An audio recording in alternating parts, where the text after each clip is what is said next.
Streaming. Okay, so we're back online, and I just have to go pick up my the ARC. There we go.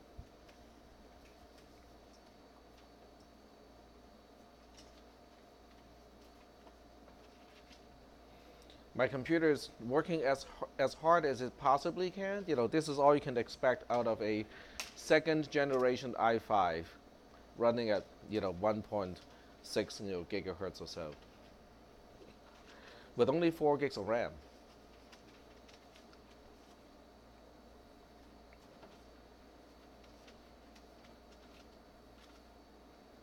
There we go. All right. So we talked about, the first thing is, I have to give you guys the solution of the homework assignment, just so that we know what it should look like. Thank you. All right, so that has to go first. So we are looking at the resolution and proof by contradiction homework assignment. And I will work with, whatever you guys had to work with, so that, it's fair. Okay, so I'm doing what you guys have to do. And then we'll start with copying this into just mouse pad here. Okay, so basically what we have for our psi is this portion. Psi is everything that is known to be true. So our psi is just that, okay, which is based on the previous homework assignment. And then what we need to do now is to think of, okay, so what are we trying to prove? So in this case, there are two proposed theorems. So we'll work on one at a time. This is the first one, and I'll work on this one first. So basically what our phi is that. This is our proposed theorem.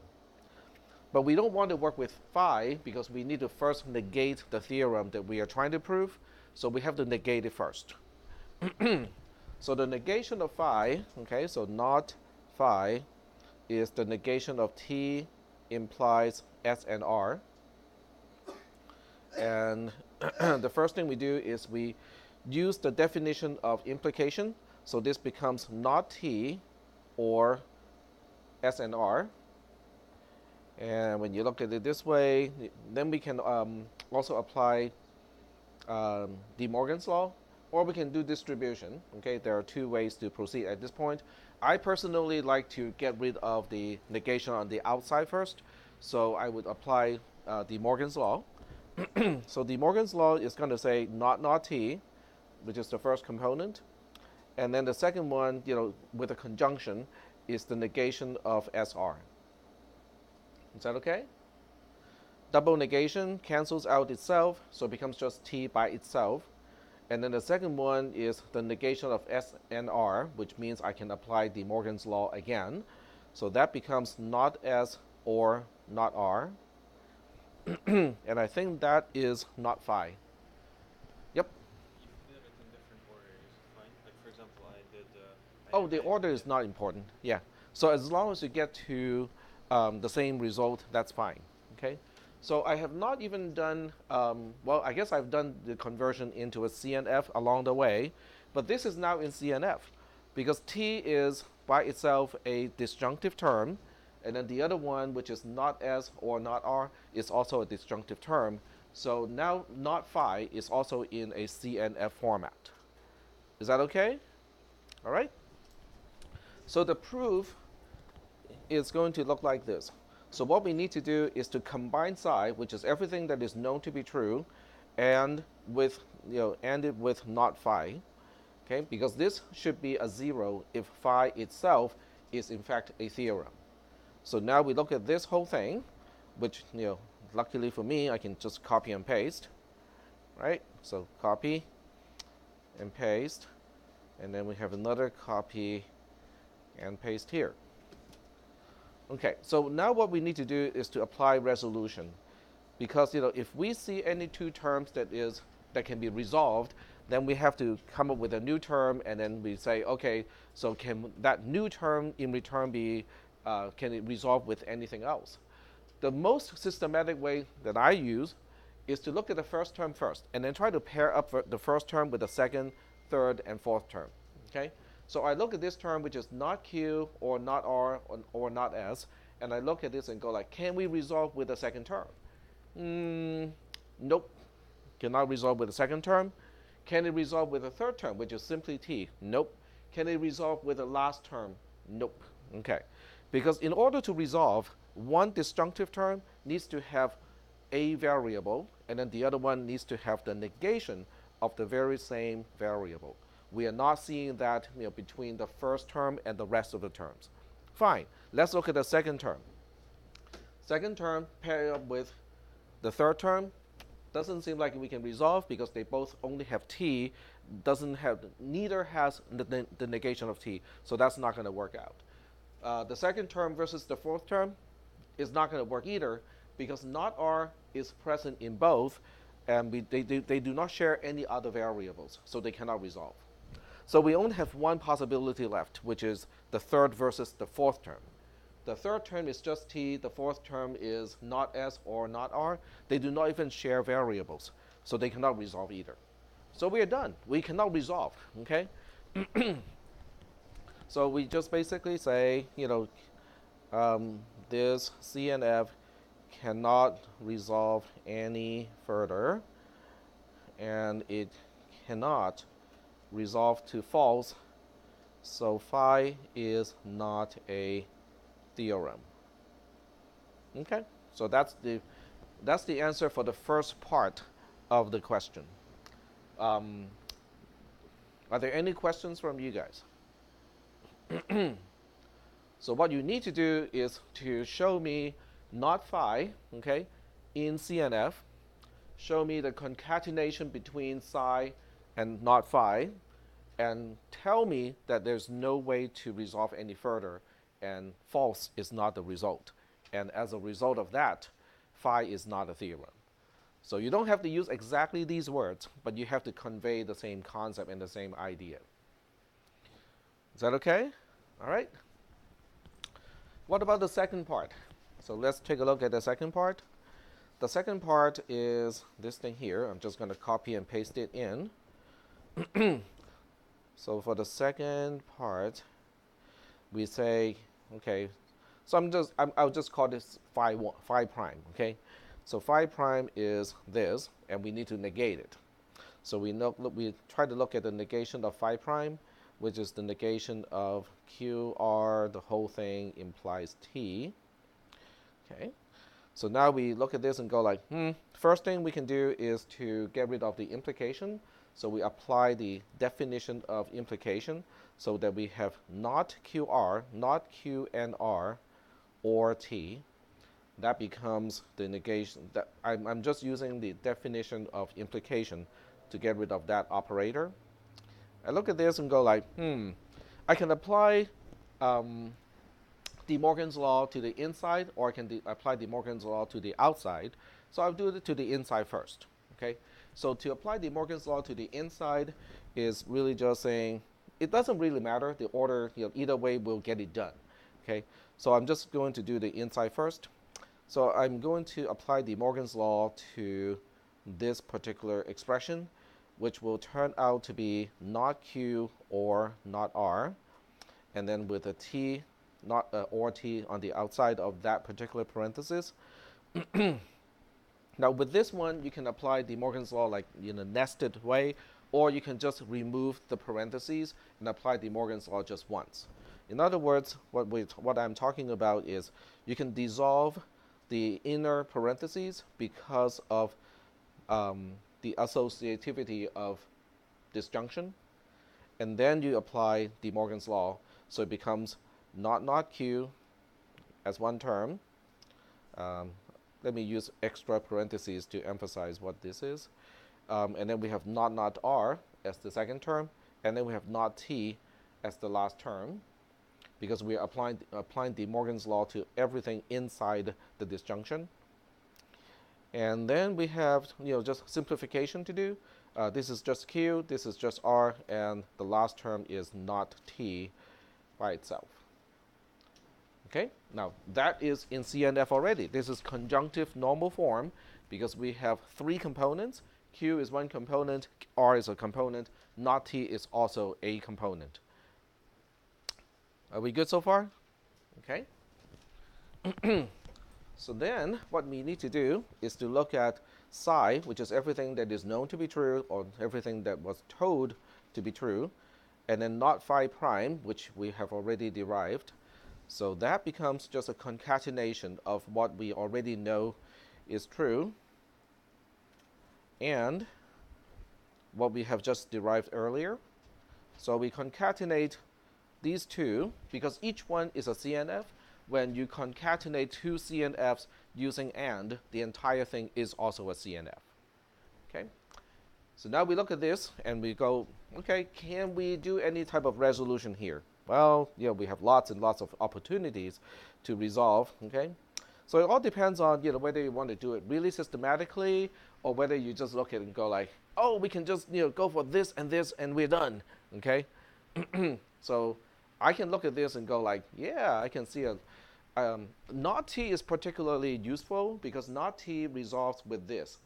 Okay, so we'll go ahead and resolve these two. So what I'll do next is to indicate which two expression I am resolving and which variable is used to resolve those two. So this way, when you review the notes or when you review the video, you know how the mechanism works. So to utilize those two, so now, okay, there's a lot of copy and pasting with this homework assignment. So copy and paste, okay? So the new term that I'm going to generate is the concatenation between this term and this term, except T is going to be gone completely, okay? So that new term is now really just not Q or not R. Is that okay? So now I look at these, the resulting, thing here and go like, what can I resolve here? Looks like this Q can resolve with this not Q. Okay, so if that resolves, then we make the CNF even longer. So now my CNF is just the same thing as last time, but not R become its own term. Is that okay? Does everybody understand how not R becomes its own term? Okay, all right. So let me move this up a little bit because otherwise people in the back can't see it. There we go. So I look at this and go like, I think we can finish this in one more move. This R can resolve with this not R here. Now the question is, what does that resolve to? Well, it just resolves to false. That's all. Because each one has an implicit or false in it. So I'm really just using that part. Because this is still a conjunctive normal form, one false as a term in the conjunction means the entire thing is false. And because of that, we know that phi prime is a theorem. Okay? So basically we say because of the resulting contradiction, phi prime is a theorem. And we're done. So are there any questions about this whole exercise? Any questions about the mechanisms? So there's CNF, resolution, and proof by contradiction. Yep. Would it be incorrect to write Q and R as not parentheses not Q or not R, and then resolve that with not Q or R? So you're talking about Q and R Q and R here at the top, very top. at the very top here. Yes, and then make that into not parentheses not Q or not R using the Morgan's law. Okay, so It's not strictly incorrect, but it is incorrect in the context, because resolution is really just picking up one term from each disjunctive term, and we're only resolving one thing at a time. That's the whole point, is we should be resolving only one thing at a time. Now, what you suggest is logically correct. Okay, so semantically, yes, we should be able to do it, but we should only be relying on resolution by itself in order to solve for the contradiction. And we also have to keep it in CNF, right? Yes. Yep. Any other questions? Can I answer a question back there? Can I answer your question? Sorry? No, we were just talking about that. Oh, okay. But can I address what you? No, we got it. Okay, you got it. All right. So, are we okay with this homework assignment? We good? All right. All right. So, once we're done with this homework assignment, we can now move on. Now, I did add something to the notes. So, and that has to do with it has to do with counting. Because counting in the counting notes, I gave you the mechanism, the recursive mechanism, in order to generate all the permutations as outcomes of an experiment. So let me point out which part we are talking about. This part here. So outcome set of experiments without replacement, but this is actually giving you all the outcome as permutations, not as combinations. So I extended my note just a little bit to deal with combinations as well. But I haven't gotten a chance to rerun the script, so it's not updated yet. So that's why I have to log in. And this is module 0305. Republish. And see whether it's updated here. Yep. So it is now updated. So in addition to omega, the omega notation, I'm using the U notation. So if you read this part here, the U notation is representing the set of all possible combination outcomes, not permutation outcomes, of running an experiment that has I trials, and the set X, which is a parameter, represents the set of all the choices available to the first trial. So it's basically set up exactly the same way as omega, except we're only interested in combinations this time and not permutations. So ordering is not important. 1, 2, 3, 4, 5, and 5, 4, 3, 2, 1 count as 1. Okay? So the notation is also a little bit different this time. So when you look at U1 of X, in other words, we are looking at all the possible combination outcomes of an experiment that only has one single trial. And X is representing all the possible choices for the first trial. What is that going to look like? This is a little bit different from last time. We never saw this notation last time of having a set inside a set. Okay? So let's take a closer look at this one here. This is basically saying for each element in X, okay, we are constructing a set that has a set of E inside. But then we are using a big, huge union on top of all of these particular sets. Each one is a double brace kind of set. Then you go like, so what do we end up with? The best way to look at this, or the best way to illustrate it, is to use an example. So I'm just going to use an example here. So we'll do a big U of 1, okay? And the set that we are interested in is A, B, and C. Is that okay? So now we have to say, what if we pick A as our E, okay? That will give us a set like that, right? What if we pick B as E? We end up with that. And what if we pick C as E? We end up with that. Whoops. See, there we go. And what do we do with all of these individual sets? according to the notes here, we're making a gigantic union out of those. Okay, so let's go ahead and say we are doing union here and the union here. Okay, so after the union of all the three sets here, what do we end up with? We end up with a set that has A as a set inside, B in a set, and C as a set. So each set here inside a bigger set is representing a combination that can be an outcome of an experiment that only has one trial. And A, B, and C are the choices for the first trial. But in this case, it's the only trial. But does that make sense? Okay, I have a bag that has three, a red, R, G, and B balls, okay? And I'm asking you, how many ways, how many combinations can I end up with if I just ask you to take one ball out of the bag?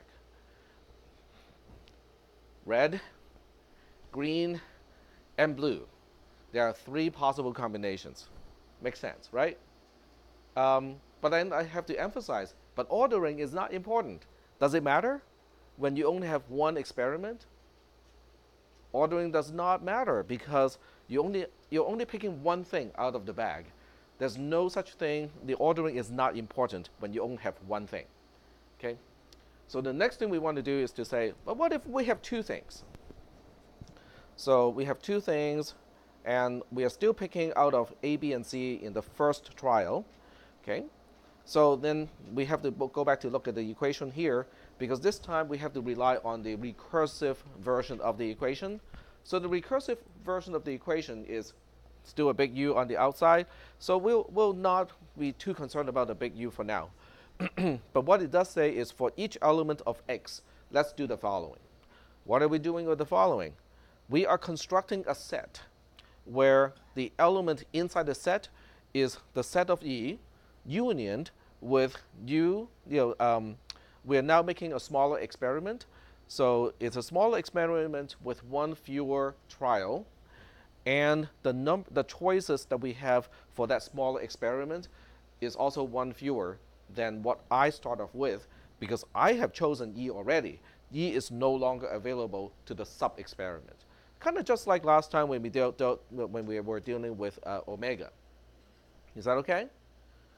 So let's check out what this is going to look like. So let me see how I can format or move things around so we can show both the definition and also what we are working on at the same time. So when we apply this, then we say, okay, let's say we pick A first. Okay, now remember we're dealing with double braces here. So we are using A. E is A at this point. So we have to union this, okay, with U1, okay. U1 comes from I minus 1 because I is 2 in this case. So we have to deal with U1 of ABC minus, oh, okay, that's not supposed to be E, it's supposed to be the set of E. Minor difficulty here. Okay. And close paren, close curly brace, like that. Is that okay? So what this is representing is, this is a combination. It's trying to represent a combination of A, which is what I have chosen to be my own, and a union with a smaller experiment. And the smaller experiment has these guys in it. Let me see, does that work? Should it be? The E should be A. Yep. But even in that case, I'm just looking at the context here, and say, does it work? Because I would end up with a set with B, C as the elements, or the set of B and the set of C as the set of that particular set, and then the union of that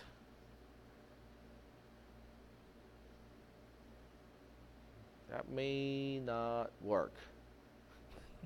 I may not have the operators defined correctly to get that to work too. Okay, So give me some more time. Maybe next time I'll get this right. I'll you have it defined correctly. Because if I work this out, okay, I can see how it's not going to work. So let me show you why I think it's not going to work. Because we will end up with A union with a set with B inside the set on its own and C inside the set on its own. And this particular union is not going to be very useful to us. Because the union of this is really just A, B, and C. Instead of AB in a set and AC in a set, which is what I want, but this is not going to give me that particular effect. So it's not going to work, so scratch that. I have to go back to the drawing board and rethink about how to express this in a mathematical way. But I will get it eventually. I'll figure out how to define it mathematically. So that's something that I'm going to work on. I'll work on again because this part is not working yet. But as my mind is working on that, we can move on and continue on discrete probability, which is the topic we kind of left off from last time. The U notation is just something new that I thought of. It's like, well, we have a way to generate all the permutations, so I would like to have a formal way to generate all the combinations, except it's not working yet. So I have to kind of work on it one more time. But this stuff does work. So is it this thing?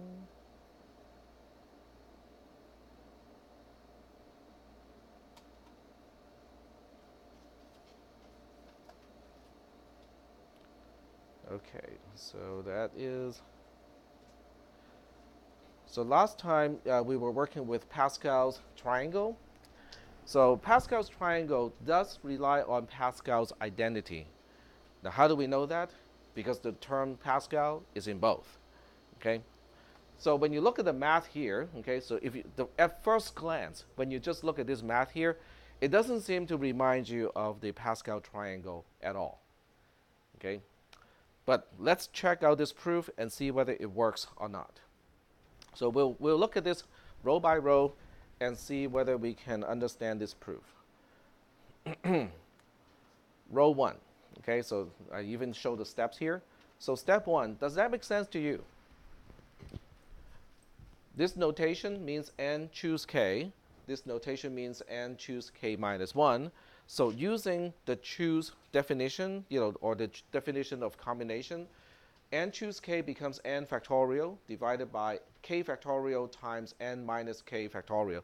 That pretty much is the definition of the combination calculation.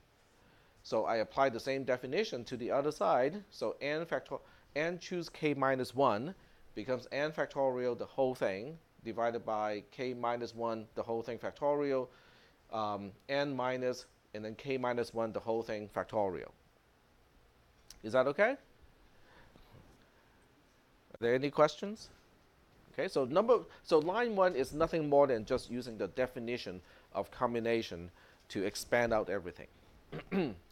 So what is the transition from 1 to 2? What did I do to make that transition? It's a very minor change, but nonetheless it is significant. It will be significant at some point. So I rewrote n minus in parentheses k minus 1 close paren to n minus k the whole thing in parentheses plus 1. Is that okay? Well, it's algebra, okay? It doesn't seem to be very useful, but yeah, I mean, those two values are the same. Is that okay? Okay, what about from 2 to 3? What did I do? I did something that seems to be even more, useless, because I'm only introducing k to the numerator and also to the denominator. Okay, k divided by k is 1. I can always multiply something by 1 and get itself back. Is that okay? But what do you think that k is going to be useful for? So look at from 3 to 4. What is the transition from 3 to 4? Sorry? A common denominator. Exactly. So from 3 to 4, okay, n factorial k is still n factorial k. That thing is still there. But I somehow, okay, broke off, the k factorial is still there. So the only difference is somehow n minus k, the whole thing plus 1 factorial, is now broken up into n plus 1, n minus k plus 1 by itself, and then n minus k factorial. So that's the magic here. Does it work? How does it work? Come on, you guys know that. Exactly, it applies the definition of factorial. So the definition of factorial says n minus k, the whole thing plus 1 factorial, is n minus k, the whole thing plus 1 times n minus k times n minus k minus 1 times n minus k minus 2, and so on, all the way down to 1. Okay? So that's why I'm just separating the last term out on its own, and then the rest of that factorial is the other factorial. Okay? So that's from 3 to 4. From 4 to 5, what did I do? Well, I did a few things. Okay? So the nice thing is now the denominator of both sides are now the same. So that means I can use one single denominator at some point. But from 4 to 5, I do something to the right-hand side or the left-hand side of the addition. What did I do to the left-hand side of the addition here?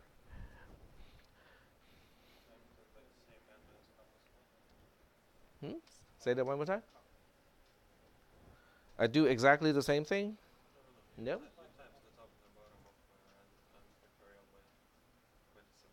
Yep. I'm just introducing a 1, and that 1 has to do with n minus k plus 1 divided by n minus k plus 1. Doesn't seem to be very useful. Okay?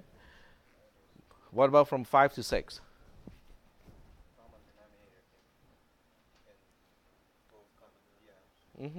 So we have the big denominator are the same, the smaller denominator are the same as well. So now I can combine the numerators. So why am I combining the numerators? So after I combine the numerators, what did I do? So the numerator, okay, so I move the denominators, together. So it becomes k factorial times n minus k factorial times n minus k plus 1 on its own, on the outside. And then the numerator is really just, that whole thing, but I use, distribution. Okay, so I use distribution so that, the n factorial times n plus 1 is on its own. It becomes n plus 1 factorial. And then n factorial times k is out here on its own.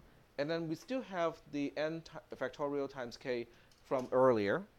But because the sign are different between this negation and this addition, these two basically just cancel out. Is that okay? So what we are left with is n plus 1 factorial as the numerator. What about the denominator? Can we do something about that really ugly, long denominator? We have 1 factorial already, which is n minus k factorial. If I multiply that factorial with n minus k plus 1, don't you think we just end up with a longer or a bigger factorial? We combine that into one bigger factorial. The bigger factorial is n minus k plus 1 factorial. Is that okay? And then from 9 to 10, which is the very last step, well, actually from 8 to 9. So from 8 to 9, what did I change? A very, very minor change, but it's significant. I look at n minus k plus 1, and I regroup things a little bit. All I did is to regroup the plus 1 to n, and then put parentheses around n plus 1, and then the minus k is on its own on the side. But why is that important? What do you recognize on line 9? does it look like choosing something? It's n plus 1 choose k, which is now in this form. And that's the whole point. That is Pascal's identity. So Pascal's identity, if you ignore all the steps, all the proofs in between, Pascal's identity is really just saying this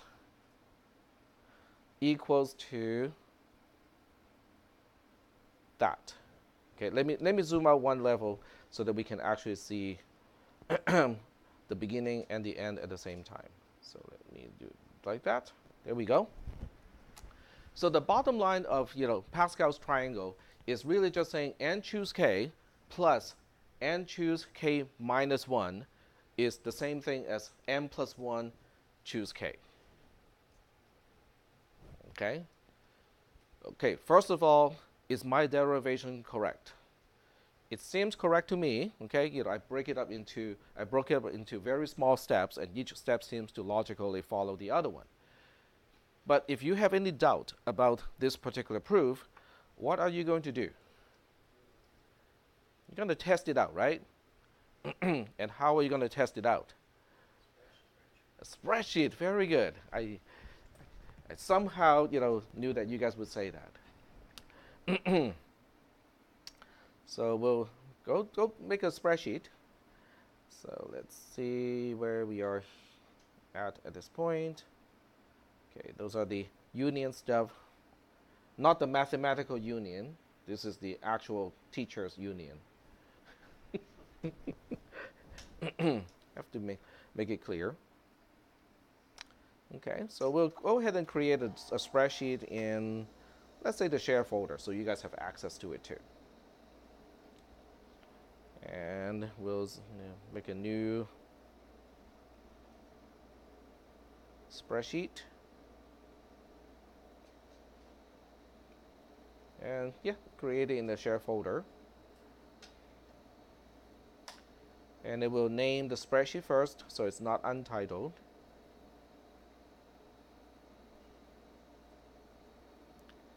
Oh, come on. Still loading.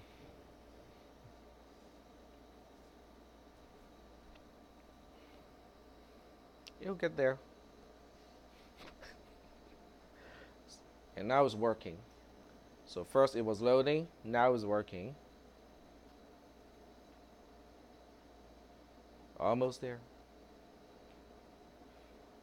Yay. Okay. So we'll rename this as Pascal's identity.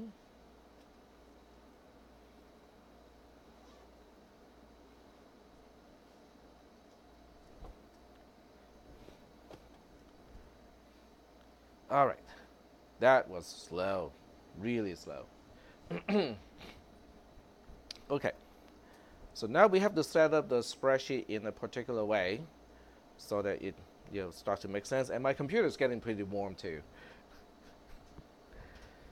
Okay, not this, but the slides that we have here. Okay. So we need to somehow set this up so that we have, n and k. So we have to choose, do we want n to be the rows and k's to be the columns, or the other way around? So I'm going to choose to have n as rows and then k as columns. Okay. So just to make it clear in the spreadsheet, I'll just use n here to indicate that the rows are n's. So we'll start with, well, do you think we can start with 0 for n? Maybe not, but we can start with 1. So n is 1 for this entire row. And then we have to, so the columns would be, the different columns will be corresponding to different k's. Okay. So the first k that we have is a 0, and the next one is going to be a 1. Okay, so this is basically combin. Okay, we are choosing from this number, this much out of that number. Okay, so first of all, does that really make sense? Because we're asking what is 1 choose 0. How many ways can we choose nothing out of one thing? One way. So actually there is a way. All right. And this is asking how many ways can we choose one thing out of one thing? There's also one way. Okay? All right? So the next row represents, when n equals to 2.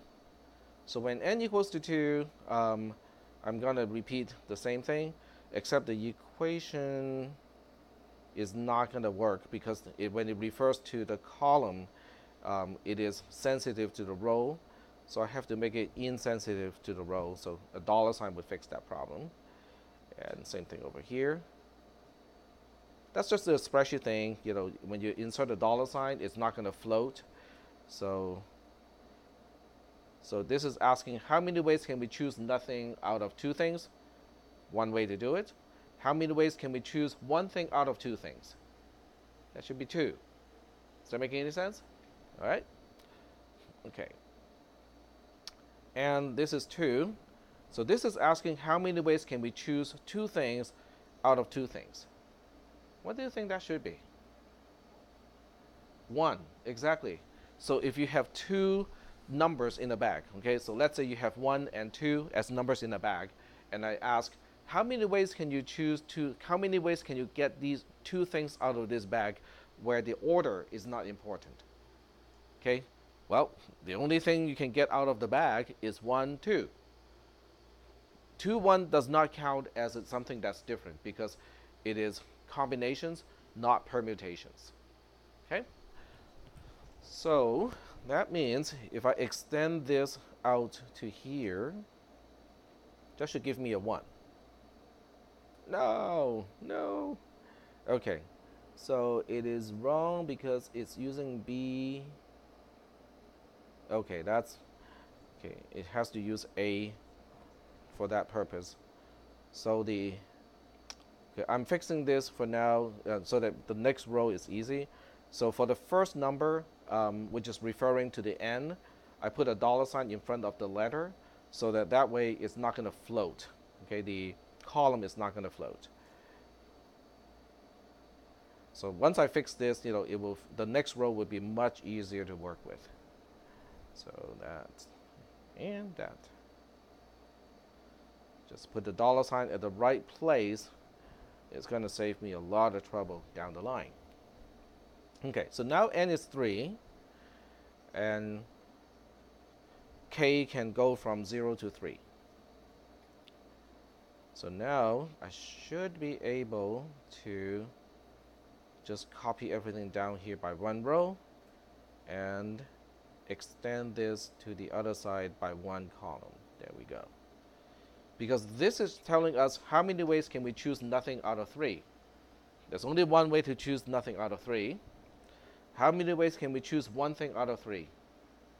3 ways. Okay? This one is tricky. How many ways can we choose two things out of 3? But you can look at it as the complement. It's like what is missing from what we have chosen, and there are only 3 ways. And then the last one is asking how many ways can we choose 3 things out of 3 things. There's only one way when the ordering is not important. Is that making any sense? Okay. So we can keep going like this. Okay, we can go n equals 4, and then k can also now extend to 4 for the next row. Okay, so we just copy all of these cells down here, and then we move or copy this over to this on this side here. So how is this proving that?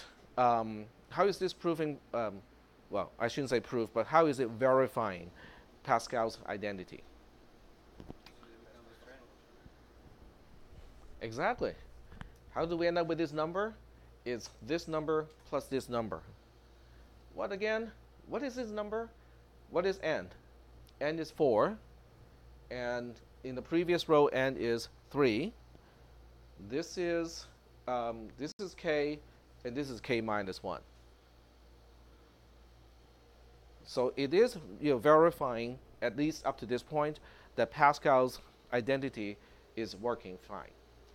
But what else is it illustrating? What does it look like? Okay, it looks like a, yeah. It looks like a slanted triangle, doesn't it? Okay, it's just that everything is kind of like slanted like this instead of like this. But it does look like Pascal's triangle, doesn't it? We're missing the top row, 1, but it becomes 1, 1 on the second row, and then 1, 2, 1, 1, 3, 3, 1, 1, 4, 6, 2, 1, 4, 6, 4, 1, and so on. So it's giving us all the coefficients in a binomial expansion. Is that okay? So do we have any questions about how Pascal's identity relates to Pascal's triangle? Okay, so they're all related. Okay, that's cool. Now this spreadsheet is now available for you guys to download, just in case you're interested to play with it. You can go ahead and do that. But how does that relate to our topic? In other words, let me see, discrete probability, I think it's this one. Nope. It's the one next to it. There we go. Give it a moment.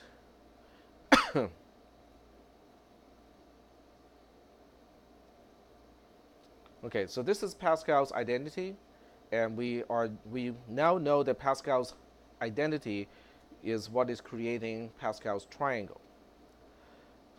So let's look at this equation here.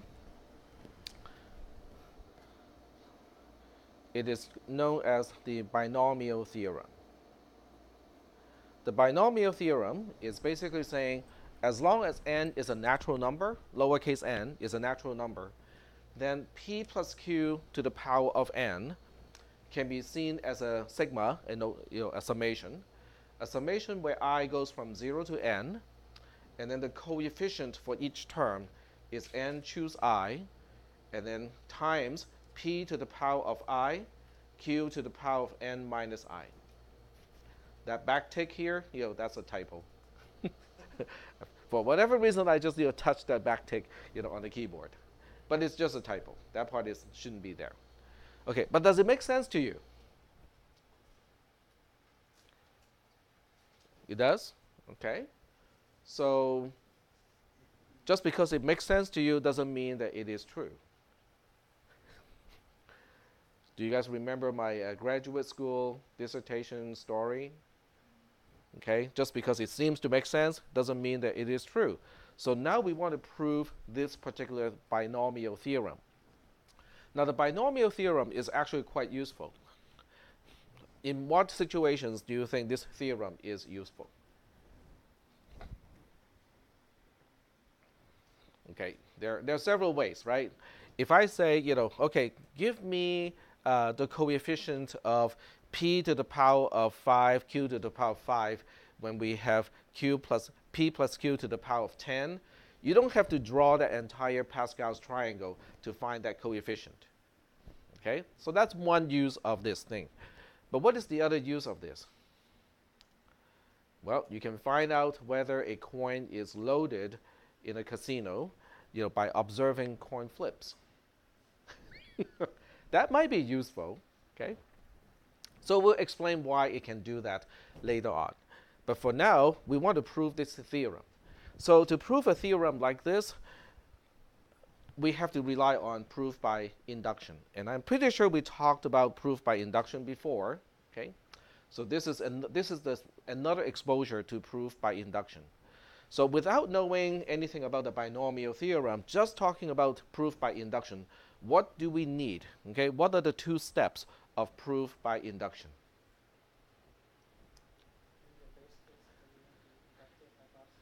Yep, so we need a base case, and the second one is called what we call the induction step.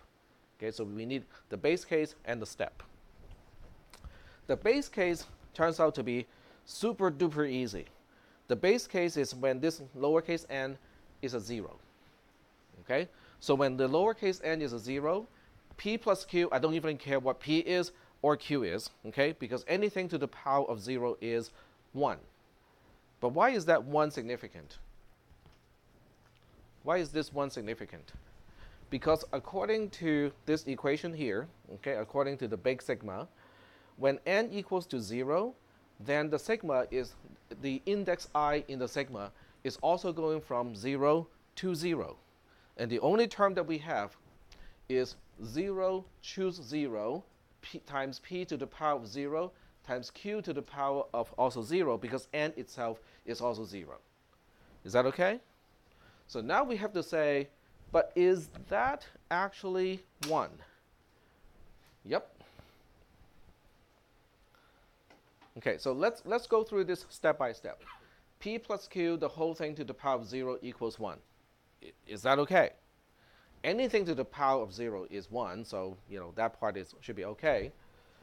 So now I re-express 1 as p to the power of 0 times q to the power of 0. Is that okay?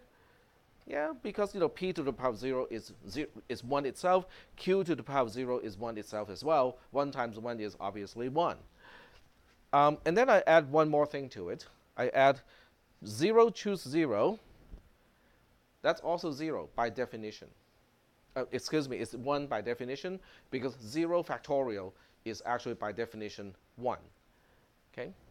So now I re-expand the whole thing and say, hey, I can look at this one single term as a sigma notation, where the index I goes from 0 to 0, and each term is 0 choose I times p to the power of I times q to the power of 0 minus I.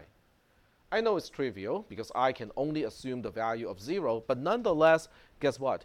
It fits the form of the theorem. Yay.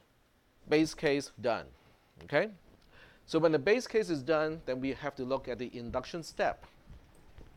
The induction step, regardless of what you are proving, the induction step always has an assumption and also a proof that from the assumption you can move on to the next step. So in this particular case, in the induction step, we basically say the theorem is true for some n equal to k. What exactly is k? I don't know. I mean, I'm just saying that, let's just assume that it is known to be true when n equals k.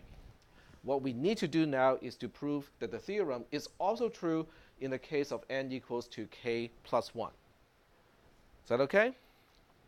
So what we do is, so to be more specific, assuming the theorem is true when n equals k, is really just saying that, okay, let's assume this equality is holding. What equality? P plus q to the power of k is, in fact, the summation of I going from 0 to k, and then k choose I times p to the power of I times q to the power of k minus I. That's just an assumption based on when n equals k, the theorem is holding true. Is that okay? So from this particular assumption, we want to move on to the case when n equals to k plus 1. So now we start with p plus q to the power of k plus 1. Well, the easiest way to get back to the assumption is to break it up so that we have p plus q on its own and then times p plus q to the power of k. Does that make sense? That's how we can get the power k plus 1 back, but I'm breaking it up into 2. This particular way of breaking it up can make use of the assumption, because the assumption is based on the case when n equals to k. So now, instead of writing p plus q to the power of k, I substitute that whole thing with a big sigma. Is that okay? So what is that going to buy me? Well, I can put this p plus q back into the term that we are summing over, because multiplication can be distributed back into a summation. Okay, so we now have this step here. What is that going to buy us? It gets a little bit ugly. So what that is going to buy us is, now we do the distribution. So we break up this sigma into 2 sigmas. Is that okay? The first one is just taking care of this P. The second one is taking care of the Q. Okay?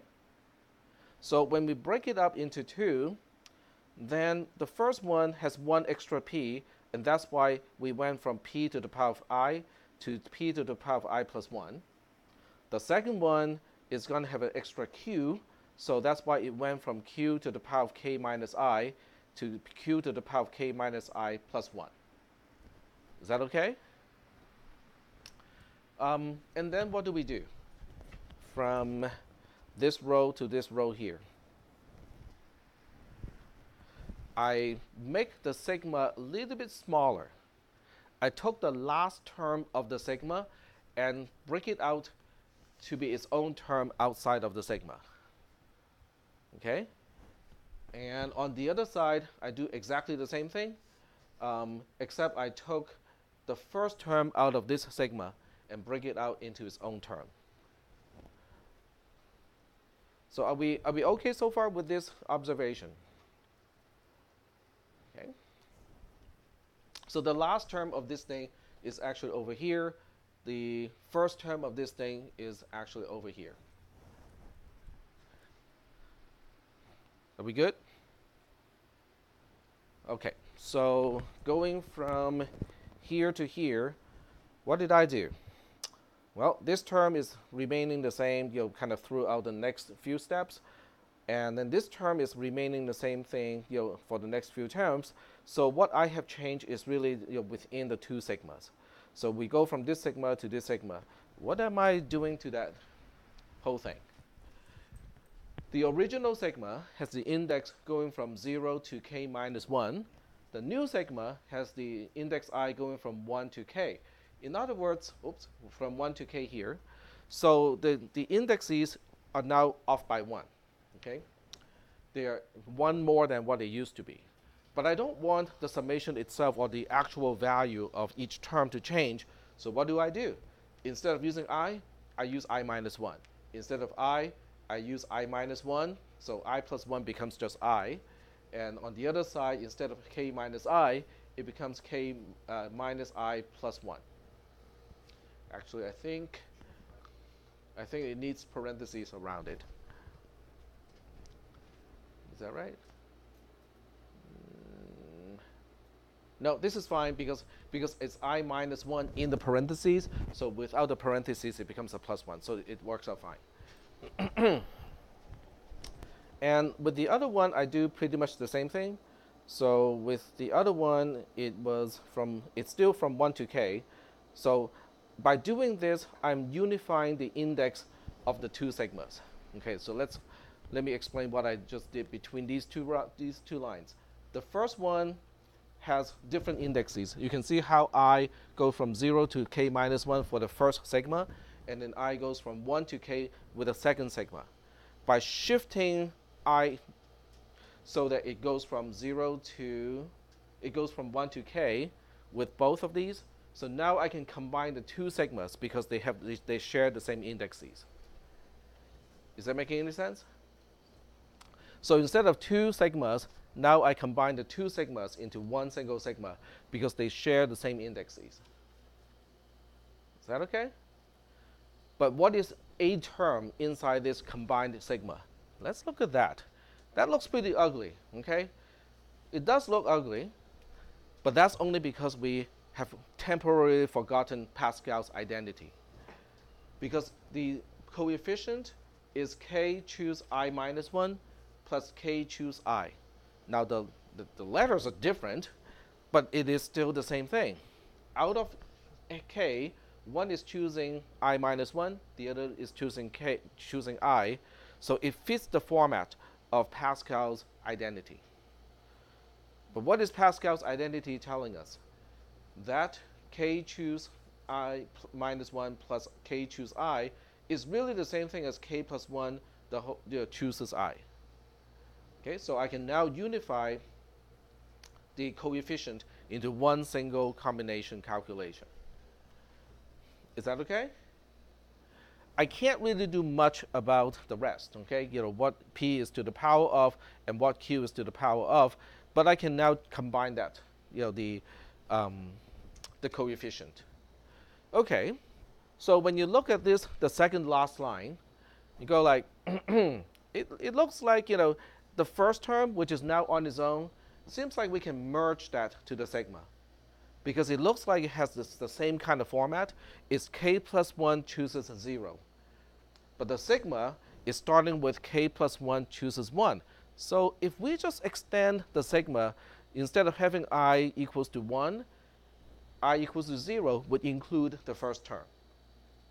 Because the rest, the power of P and the power of Q would match that as well. What about the last term? The last term is k plus 1 chooses k plus 1. The last term in the sigma is k plus 1 chooses k. So it looks like we can combine the last term into the sigma as well by extending the sigma to end with k plus 1. So when we look at the other factors, which are the powers of P and the powers of Q, that actually matches up as well. So that's how we can combine the first term, the sigma, and the last term into one gigantic sigma. But that one gigantic sigma, guess what? Has the form that we are looking for. Because this is what the expression should look like when n equals to k plus 1. So that's how we prove this entire thing. Is that okay? Now, is this the most efficient way of proving this particular theorem? I don't know, because this is actually my proof. I did not read it from somewhere else and copy it here. So I do not know whether this is the most efficient way to do it, but it's one way to do it. What is the kind of trick that I used in this particular proof? There are several tricks that I use in addition to normal, just regular algebra. So one trick that I use, with a lot of the sigma stuff is by shifting the index. So by shifting the index, I can combine the two sigmas into one sigma. The other trick that I use is to make use of Pascal's identity. So Pascal's identity turns out to be one of the key ingredients in proving by the binomial theorem. Because of this step here, that's utilizing Pascal's identity. So are we okay so far? Yes?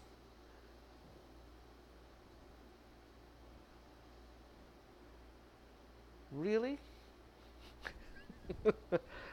I mean, you guys don't have any questions about how we broke up this term on the outside and how we broke up this term on the outside? Because that one should be a little bit tricky. Yes, go ahead. Can you have on a line where you put both of the indices to 1? Mm-hmm. Why is it p on the left sigma? Why is it p to the I power and not p to the I? Okay, which row are we talking about? Choose one and I'll tell you to go Okay, let me use the mouse pointer. Okay, down. Down 2 more. That this one? Uh-huh. Yeah. Why does it become p to the I power in the left sigma? Because the index has changed. But you're pulling out something, like you're increasing the index to 1, so wouldn't it be p to the I plus 2? Because this becomes, so in the original form, it would be k minus open paren, I minus 1 close paren. But because you have a minus on the outside, and then you have a minus 1 in the inside, so when you remove the parentheses, the minus 1 becomes a plus 1.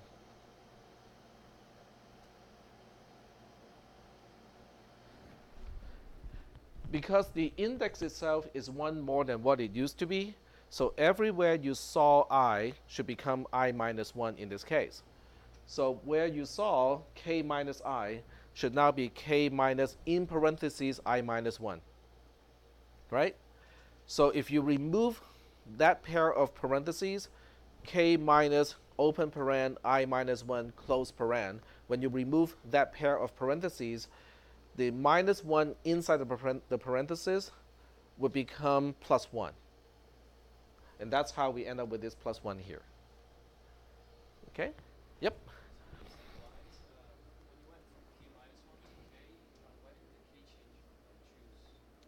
On which row? Same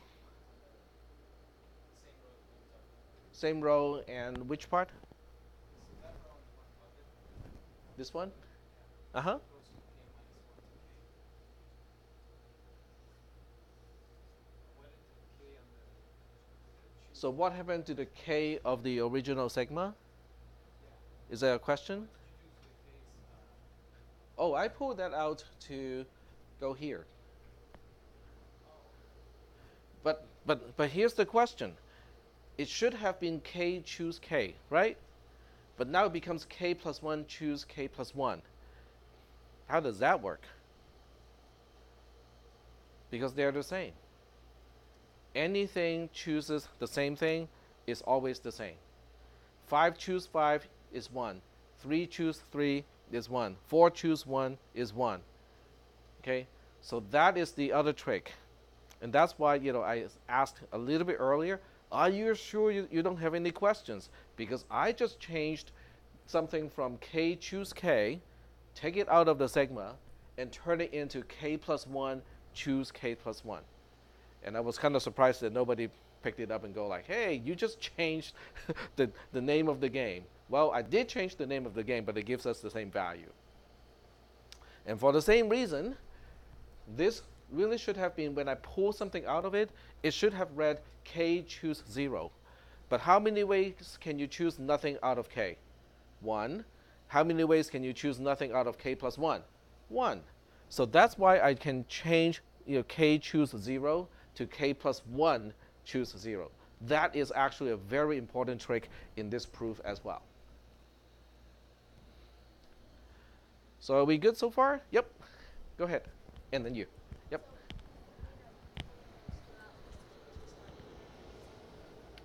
Say that one more time. So what's the point of pulling those out, Mhm. the starting terms of both sigmas? Yep. Yep. By pulling those two out from the original sigmas, that gives me a chance to change this and also to change that. And then the stuff that is in the middle, they're unified when I change the index here. And then by using Pascal's identity, I can now combine the two combinations into one single combination. And then we reunify the two ends into the sigma. So that's the general strategy of this particular proof. Yep. Are we gonna need to prove something like this in exam? Probably not. If it's already done here and the exam is open book and open notes, it doesn't make any sense for me to ask for the same proof. A different proof?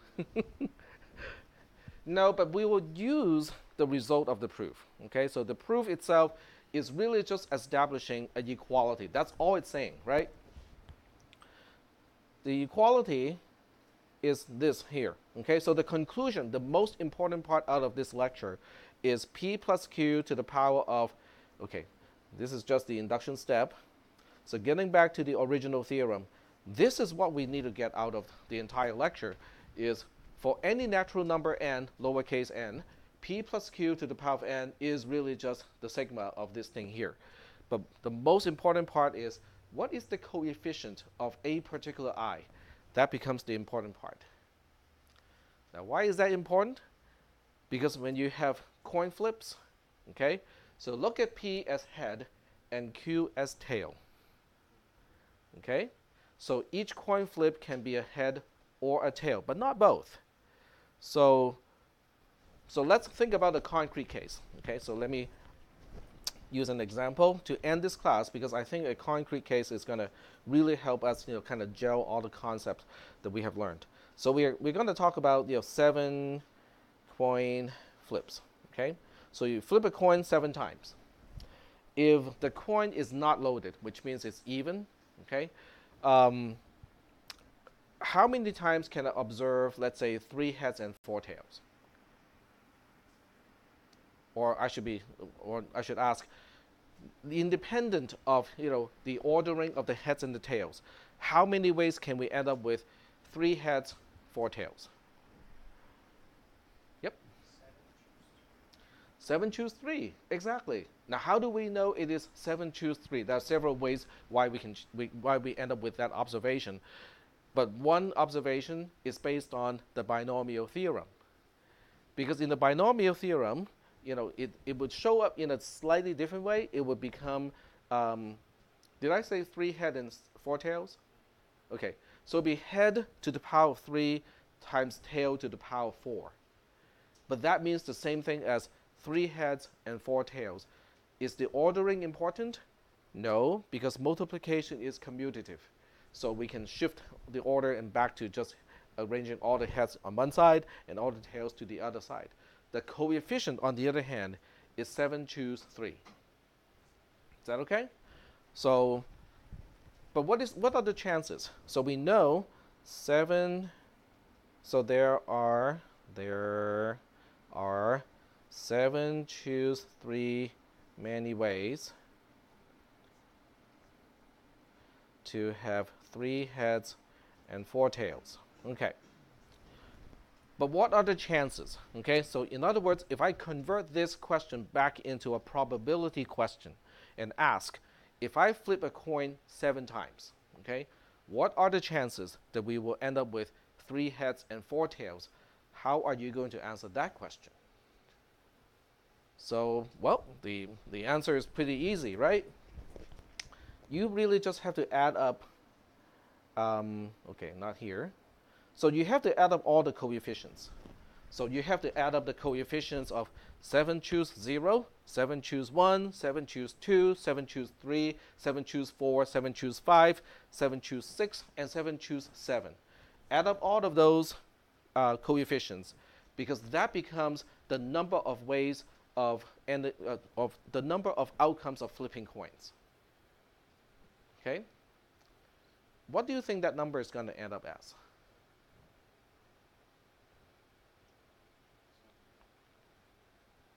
Okay, let me rephrase the question. Okay, so what I'm asking is, what is the summation of I going from 0 to, let's say, n here, and the term that we are summing over is n choose I. Okay, so I'm really using text to represent something that normally should be using sigma and subscript and superscript, but that's the whole idea. In other words, all I'm asking is, what is this summation? Wrong place. Yeah. Okay, so what I'm really asking is this summation here. N choose 0 plus n choose 1 plus blah, blah, blah, all the way up to n choose n. What do you think that should look like? Yep. It's 2 to the power of 7, or 2 to the power of n in this case. Why is that? That seems really, really coincidental. Somehow, Pascal's identity leads to the binomial theorem. The binomial theorem, leads to n choose something, okay, the number of combinations. But somehow, when you add up all the combinations, you get 2 to the power of the things that you're trying to count. So why is that? Think about binomials, okay? When you're thinking about binomials, for each position of the product, each position can be a p or a q, right? So p plus q to the power of n, okay? You have n of these things multiplied together. But each position can be a p or a q, right? So for each position, you have 2 choices. For the next position, you have 2 choices. For the next position, you have 2 choices. How many positions are we talking about? N positions. And that's why we have 2 to the power of n individual ways, and that's the combination of all of these terms. So we can look at this as another theorem, because what the claim is this thing ends up to be 2 to the power of n. So to get back to our original question, the chances of having 3 heads and 4 tails out of 7 coin flips is basically 7 choose 3, and then the whole thing divided by 2 to the power of 7. That is the chances of ending up with 3 heads and 4 tails in 7 coin flips. Okay, we are almost done. Just one more thing, because people look at this and go like, well, this is all kind of really abstract and doesn't seem to be related to real life. Okay, so what you want to do next time is to have a coin flip. Go to the casino or go to some place where you can bet on stuff like that. Okay, and then you observe. Okay, you just observe experiments after experiments after experiments. So you will have the observed frequency of let's say 3 heads and 4 tails. Then what you need to do is to compare your observed frequency to what you should be expecting. If what you're observing is very different from what the theory is telling you, that coin is probably loaded. That is the application of this stuff. Then you go like, but I don't gamble. This does not apply to me at all. This class is a waste of my time and my money. Well, if you don't gamble, your computer does. Every time it communicates using Wi-Fi or Bluetooth, it is always gambling. What kind of gambling are we talking about? Interference. You transmit a 1, it may not be received as a 1. You transmit a 0, it may not be received as a 0. In other words, there's a little bit of that coin toss nature in data transmission. So what you need to do sometimes is to say, well, according to this particular device with this much power and this algorithm and these filters and blah, blah, blah, okay, what are the chances that I can transmit a bit incorrectly? What are the chances that I can miss an entire byte entirely within a packet? Do you think that's important? It is important when you're playing a real-time video game that is network-based. Just ask my son. Every time he's playing League of Legends and I use the microwave, he screams. So that is why this stuff is important. Okay? So I'll go back and talk about the importance and how it is applied on Monday next week. So you guys have a good weekend.